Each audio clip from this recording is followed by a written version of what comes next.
السلام علیکم ورحمۃ اللہ وبرکاتہ۔ بسم اللہ والحمدللہ والصلاة والسلام علی رسول اللہ، اما بعد۔ سوال ہے کہ اللہ کے رسول اکرم صلی اللہ علیہ وآلہ وسلم کا واسطہ کیا ہے؟ اس کا جواب یہ ہے کہ اللہ کے رسول اکرم صلی اللہ علیہ وسلم کا واسطہ یہ ہے کہ آدمی اس چیز کی تبلیغ کرے جو صحیح احادیث سے اللہ کے رسول اکرم صلی اللہ علیہ وآلہ وسلم سے ثابت ہے۔ اللہ تعالیٰ نے فرمایا یا ایھا الرسول بلغ ما انزل الیک، اے رسول اکرم صلی اللہ علیہ وآلہ وسلم آپ انہی چیزوں کی تبلیغ کیجئے جو آپ کی جانب اتارا گیا ہے۔ گویا اللہ کے رسول اکرم صلی اللہ علیہ وسلم کو رب کائنات نے یہ فرمان صادر فرمایا ہے کہ آپ نبی ہیں، آپ رسول ہیں،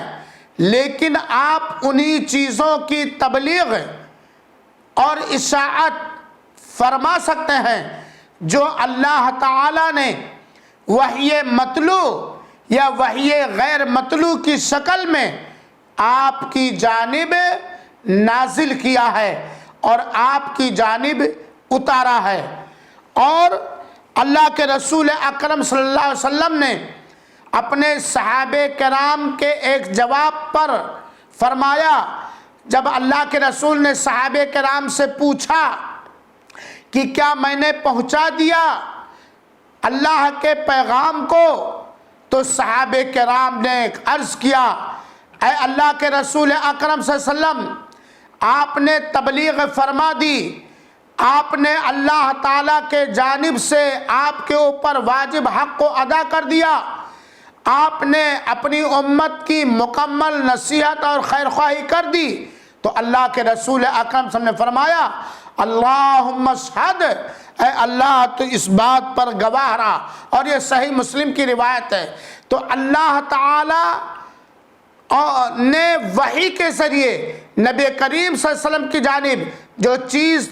اتاری اسی کی تبلیغ کرنے کا ہمارے نبی کو حکم دیا ہے، اور یہی نبی کریم صلی اللہ علیہ وسلم کا واسطہ ہے۔